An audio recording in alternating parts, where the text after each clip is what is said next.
Donald Trump ने हाल ही में एक महत्वपूर्ण सीज़फायर यानी युद्ध विराम की घोषणा की है, जिसमें ईरान और पाकिस्तान के साथ हुई वार्ताओं के बाद 2 हफ्तों के लिए संघर्ष रोकने पर सहमति बनी है। इस फैसले को क्षेत्र में तनाव कम करने की दिशा में एक बड़ा कदम माना जा रहा है। खासतौर पर रणनीतिक रूप से अहम स्ट्रेट ऑफ हार्मुज को तुरंत और सुरक्षित तरीके से फिर से खोलने का फैसला लिया गया है, जो वैश्विक तेल आपूर्ति के लिए बेहद महत्वपूर्ण है। इस समझौते के तहत संभावित सैन्य कार्यवाही को फिलहाल रोक दिया गया है और दीर्घकालिक शांति समझौते की दिशा में बातचीत जारी रखने की बात कही गई है। आधिकारिक बयान के अनुसार सैन्य उद्देश्यों को काफी हद तक हासिल कर लिया गया है, जबकि ईरान की ओर से प्रस्तुत 10 सूत्रीय प्रस्ताव पर भी गंभीरता से विचार किया जा रहा है। इससे संकेत मिलते हैं कि कूटनीतिक प्रयास अब युद्ध की जगह ले सकते हैं। विशेषज्ञों का मानना है कि यह कदम मध्य पूर्व में शांति की दिशा में एक महत्वपूर्ण मोड़ साबित हो सकता है, लेकिन कुछ लोग इसे केवल अस्थायी विराम भी मान रहे हैं। आने वाले दिनों में यह साफ होगा कि यह समझौता अस्थायी शांति की ओर बढ़ता है या सिर्फ एक रणनीतिक ब्रेक है। अब दुनिया की नजरें इस पर टिकी हैं कि आगे क्या होता है।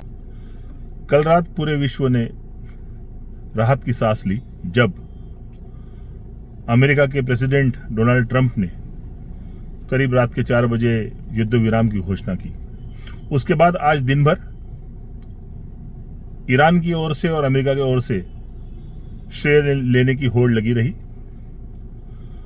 सारे विशेषज्ञ भी अपनी अपनी राय टीवी पर परोसते हुए बता रहे थे किस तरह से अमेरिका अपर हैंड बन चुका है या किस तरह से ईरान ने उन्हें झुकाया है। हर किसी का अपना अपना कैलकुलेशन और गणित है, मगर पार्थेश्वर समाचार ने एक कदम और आगे जाके एनालिसिस करने की कोशिश की तो कुछ ऐसे तथ्य समझ में आए जो सुन के शायद हमारे दर्शक और बाकी विश्व भी हैरान रह जाए। ऐसा पहली बार होने जा रहा है कि 2 देश आपस में युद्ध लड़ रहे हैं।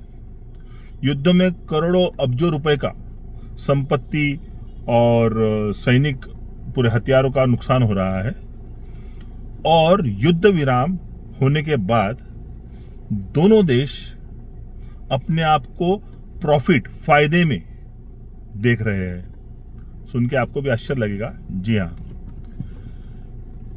क्योंकि ईरान ने जो 10 मुद्दों पर कॉम्प्रोमाइज करने की जो बात कही थी, अगर वो अमेरिका पूरे या आधे जितने भी मानता है तो ईरान के लिए बहुत बड़ा ये फाइनेंशियल सपोर्ट होने वाला है आगे चल के।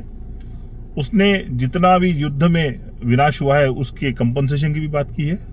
वहीं अमेरिका अब चाइना को भी दोस्त बनाने के फिराक में है और एक तरह से ईरान और हॉर्मोज को डायरेक्टली नहीं तो इनडायरेक्टली अनुबंध के तहत या फिर शर्त के तहत या युद्ध विराम के शर्तों के तहत कंट्रोल करने की पोजीशन में आया है।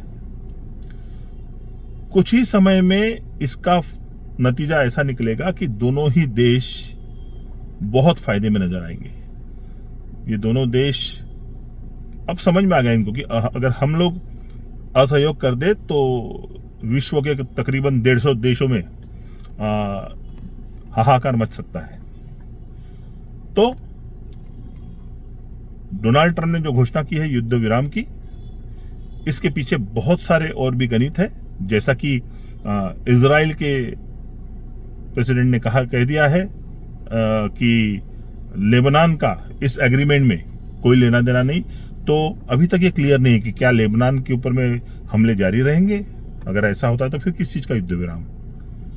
इसलिए किसी भी नतीजों पे पहुंचने से पहले हाँ, ये राहत की बात जरूर है कि बढ़ते हुए तेल के दाम अब नीचे आएंगे और लोगों को तेल संकट से ज्यादा जूझना नहीं पड़ेगा। मगर इस युद्ध ने एक चीज बता दी है कि विश्व में अब कोई भी देश किसी भी देश पे अपने फायदे के लिए हमला कर सकता है, और जनरली सारे ही युद्धों का नतीजा ये कॉम्प्रोमाइज पे ही आता है। 40 दिन लगे इस कॉम्प्रोमाइज को आने के लिए, मगर अभी ये परमानेंट कॉम्प्रोमाइज नहीं हुआ है, परमानेंट युद्ध विराम नहीं हुआ है। देखना पड़ेगा कि पाकिस्तान में 10 तारीख को होने वाली जो मीटिंग है युद्ध विराम की, उसका नतीजा क्या निकलता है। तब तक के लिए पार्थेश्वर समाचार आपको इसके अपडेट्स पहुंचाता रहेगा। देखते रहिए पार्थेश्वर समाचार, सत्य परम धर्म।